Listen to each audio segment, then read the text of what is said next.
Hi guys, അപ്പോൾ നമ്മൾ ലാലേട്ടൻ്റെ തുടരും എന്ന സിനിമ കാണാൻ വേണ്ടിയിട്ട് പോവുക കേട്ടോ. അത്യാവശ്യം നല്ല സിനിമയാണ്. ഇപ്പോൾ കുറച്ച് നാളായിട്ട് ഇറങ്ങിയതിൽ ഏറ്റവും നല്ല സിനിമയാണ് കേട്ടോ. ജീവ എവിടെ പോവാ? സിനിമ കാണാൻ പോവാ. ഏത് സിനിമ? അങ്ങോട്ട് കാണിച്ചു തുടരും.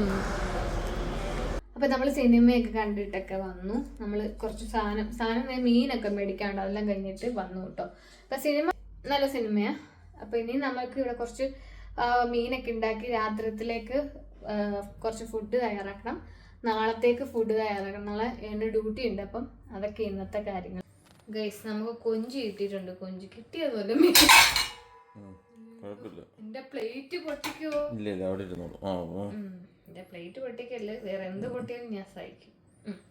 നമുക്ക് കൊഞ്ച് പൊളിച്ചെടുക്കണം. പിന്നെ എന്താണ്ട് ഈ മീനിൻ്റെ പേരെന്താ? ചെങ്കലവ അല്ല, എന്തിൻ്റെ പേര്? സുൽത്താൻ ഇബ്രാഹിം.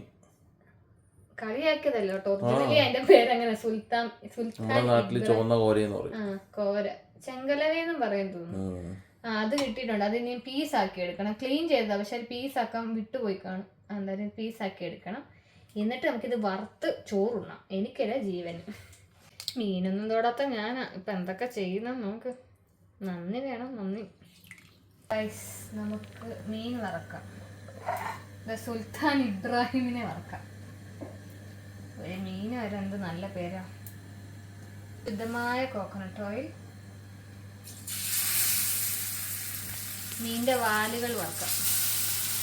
നാട്ടിലെ വെളിച്ചെണ്ണയാണ് നല്ല മണമുണ്ട്. അതുകൊണ്ട് നാട്ടിൽ തന്നെ നമ്മൾ കറിവേപ്പിലയും കൂടി ഇടുമ്പോൾ സെറ്റ് മണമായിരിക്കും. നമുക്കപ്പോൾ ചോറ് വിളമ്പാം കേട്ടോ. എത്ര വേണമെന്ന് പറയണേ ക്യാമറമാൻ.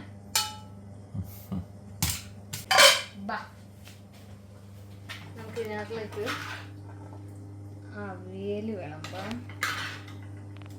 ഉടായ്പ അവിയല, എല്ലാ കഷ്ണങ്ങളൊന്നുമില്ല, പക്ഷെ നല്ല ടേസ്റ്റ് ഉണ്ടായിരുന്നില്ലേ? ഇന്നലെ വെച്ചതാ. അപ്പൊ അത് തീരാറായത്. ഇന്നലെ തന്നെ വേറെ ഉണ്ടായിരുന്നു, പക്ഷെ തീർന്നു. രസം, നല്ല രസമായിരുന്നു. നമുക്ക് മീൻ 2 കഷ്ണം തരാം. നാളെ ഡ്യൂട്ടിക്ക് പോകാൻ 2 കഷ്ണം കൂടെ തരാം. പിക്കിളുണ്ട്. പിക്കിൾ വേണോ? ഇക്കിളല്ല, പിക്കിൾ, അച്ചാറ് ഇച്ചിരി ഇടാൻ. ദേ മാങ്ങ അച്ചാറും കൂടെ. ഇതേ അപ്പം ഇന്നത്തെ ജീവനുള്ള ചോറ് കഴിച്ചിട്ട് പോയോ.